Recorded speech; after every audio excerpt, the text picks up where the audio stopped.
You found your way to Whispers of Crimes, a quiet corner where the shadows of the past are gently told.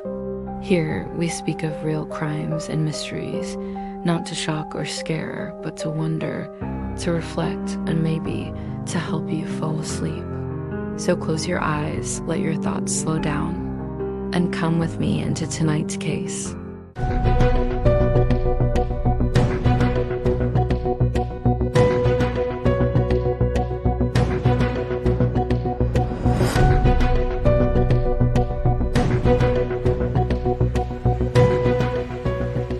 He shot her in the neck while she was reading poetry.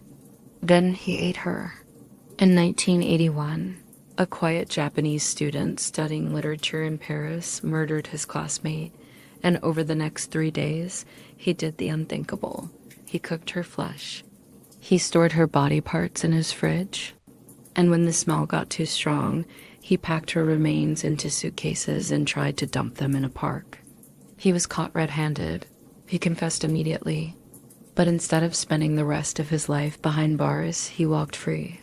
This is the true story of Issei Sagawa, the cannibal who became a celebrity. And what you're about to hear is as horrifying as it is real. Chapter 1. A wealthy child with disturbing fantasies, Issei Sagawa was born on April 26, 1949, in Kobe, Japan, into a highly affluent and influential family. His father, Akira Sagawa, was the president of Kurita Water Industries and was well connected politically. Issei and his 3 brothers were raised in a household with privilege, access, and a strong academic focus. But privilege did little to soothe the underlying issues that haunted Issei from the beginning. Born premature, he weighed barely 4 pounds and was so small that he could fit in the palm of his father's hand. He suffered from numerous health problems as a child, including enteritis and anemia. These health issues left him physically stunted. He only grew to 4 feet 9 inches and socially isolated. The combination of physical frailty and mental alienation created the foundation for a deep inferiority complex that would plague him for life.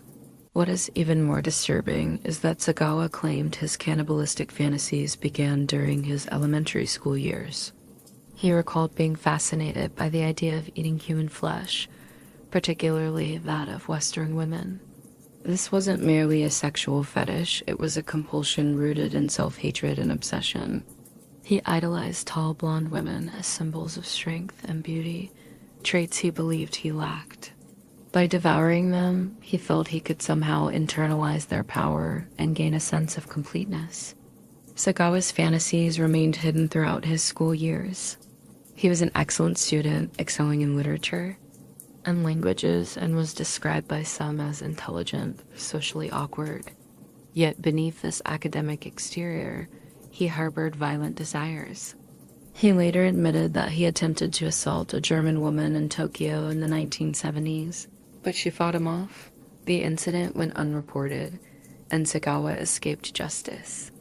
But it confirmed what he had long suspected, that his fantasies would only be fulfilled through violence. Chapter 2. A Predator in Paris. In 1977, Sagawa moved to France to pursue a PhD in literature at the Sorbonne, one of Europe's most prestigious universities. Ostensibly, he was there to study modern comparative literature, but his real motivations were far darker. Paris, with its cosmopolitan energy and abundance of tall, attractive Western women, became the perfect hunting ground. During his time in Paris, Sagawa continued to fantasize about killing and eating a woman. He frequented red light districts and brothels, and claimed to have attempted to lure sex workers back to his apartment multiple times. He later stated that he tried to shoot one escort, but the gun misfired. Despite these failed attempts, he remained undeterred. His opportunity came in the spring of 1981. He had met 25-year-old Renée Hartevelt, a Dutch exchange student studying at the Sorbonne. Renée was everything Sagawa idolized: tall, blonde, and charismatic. She was fluent in several languages and had aspirations of becoming a writer.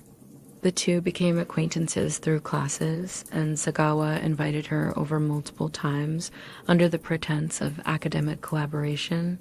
Renée, unaware of his true intentions, agreed. On June 11th, 1981, Renée visited Sagawa's apartment in the 16th arrondissement to help him translate poetry for a class assignment. Sagawa had prepared in advance. He had purchased a .22 caliber rifle, hidden it in the corner of the room, and installed a tape recorder to capture the event. As Renée read at his desk, Sagawa walked behind her, raised the rifle, and shot her in the neck. She died instantly. Chapter 3. A chilling act of cannibalism. Renée's murder was not the climax of Sagawa's fantasy, it was merely the beginning. What followed was one of the most gruesome and calculated acts of cannibalism ever documented. Immediately after the killing, Sagawa violated her corpse. He had sex with her dead body, describing the experience in graphic detail later in interviews. Then came the dismemberment. Over the course of 3 days, Sagawa methodically butchered Renée's body. He used a carving knife to remove body parts, beginning with the buttocks and thighs areas he had long fantasized about consuming.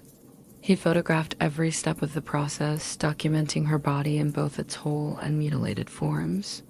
Sagawa ate portions of her flesh, both raw and cooked, seasoning them with salt and mustard. He later compared the taste to raw tuna or sashimi. He claimed that the act gave him immense satisfaction and that he believed he had absorbed her beauty and energy by eating her. He stored parts of her body in his refrigerator and kept others in his freezer. He used various containers to hold what he could not immediately consume, all while continuing to live in the apartment with the remains. Neighbors never suspected what was happening within the walls, but decomposition eventually set in. The smell became too strong to ignore, and Sagawa realized he couldn't keep the body any longer. On June 13th, he placed the remaining body parts into 2 suitcases and hailed a taxi to the Bois de Boulogne, a wooded park on the outskirts of Paris. There, he planned to dump the suitcases into a lake under the cover of night. Chapter 4. Capture without resistance. Sagawa's plan quickly unraveled. He had grossly underestimated the weight and visibility of the 2 suitcases. As he dragged them across the park, a couple noticed his suspicious behavior and called the police. When officers arrived, they discovered the contents of the suitcases, Renée's partially decomposed remains, and arrested Sagawa on the spot. At the police station, Sagawa confessed immediately. He showed no signs of resistance or remorse and calmly explained that he had always fantasized about eating a woman. The police, stunned by the admission and the gruesome evidence, launched an investigation that gripped international media. French authorities charged Sagawa with premeditated murder and began preparing for trial. But the case soon took an unexpected turn. After extensive psychiatric evaluations, Sagawa was declared legally insane by French doctors. The court ruled him unfit to stand trial and ordered that he be committed to a psychiatric hospital indefinitely. He was placed in the Paul Gros Asylum in Villejuif, just outside Paris. There, he received treatment and was reportedly cooperative with staff. But he was not subjected to a long-term plan for incarceration. Behind the scenes, efforts were already underway to repatriate him to Japan. Chapter 5. Freedom through a legal loophole. In 1984, after only 2 years in French custody, Sagawa was deported to Japan under the condition that he would be institutionalized. Upon arrival in Tokyo, he was sent to Matsuzawa Hospital, where Japanese psychiatrists evaluated him. To the surprise of many, they concluded that Sagawa did not suffer from a mental illness that required confinement. Meanwhile, French authorities refused to release court documents related to the case, citing confidentiality and privacy laws. This meant that Japanese prosecutors had no access to the French indictment or psychiatric findings. Since the French courts had dropped the charges due to insanity, there were no legal grounds for Japan to prosecute him. As a result, Sagawa was released from the hospital on August 12, 1986. Less than 5 years after committing the murder, the public outcry was immediate. Media outlets in both Japan and Europe condemned the decision, and many feared he would reoffend. But the law had spoken. Sagawa, a self-confessed murderer and cannibal, was now a free man. Chapter 6. A career built on horror. Rather than retreating from the spotlight, Sagawa embraced it. He capitalized on his infamy, becoming a minor celebrity in Japan. He published several books, including an autobiography titled In the Fog, in which he described Renée's murder in excruciating detail. The book sold thousands of copies, and Sagawa was invited to appear on television talk shows, news programs, and even cooking segments. He became a fixture in Japan's shock media circuit. In 1992, he starred in a low-budget horror film. He also wrote articles for magazines, reviewed restaurants, and gave candid interviews about his fantasies and crimes. In one interview, he expressed regret not for killing Renée, but for getting caught. Over time, the public grew increasingly uncomfortable with his visibility. Publishers began distancing themselves. Media appearances dried up. Still, Sagawa never expressed full remorse. He often said he wished to die, but he also acknowledged that he continued to have cannibalistic desires. "I still think about it," he said in a 2011 interview. "I still have the urge." Chapter 7. A death without redemption. In his later years, Sagawa's health deteriorated rapidly. In 2013, he suffered a cerebral infarction that left him partially paralyzed. He required full-time care and moved in with his brother. Once the center of media spectacle, Sagawa faded from public view. On November 24th, 2022, Issei Sagawa died of pneumonia in Tokyo. He was 73 years old. His death was reported by a handful of media outlets, but attracted little fanfare. There was no trial, no imprisonment, no formal justice, just an unsettling legacy that haunted the legal systems of both France and Japan.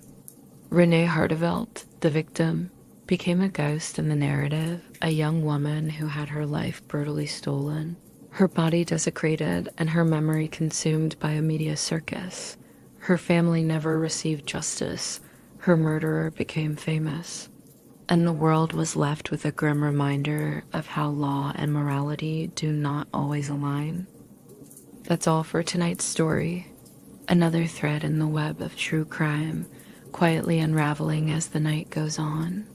If you're still with me, thanks for listening. And if sleep has already taken you, may your dreams be peaceful and your mind at ease. I'll be here next time by the fire with another story waiting to be told. Good night, and don't forget to lock your doors.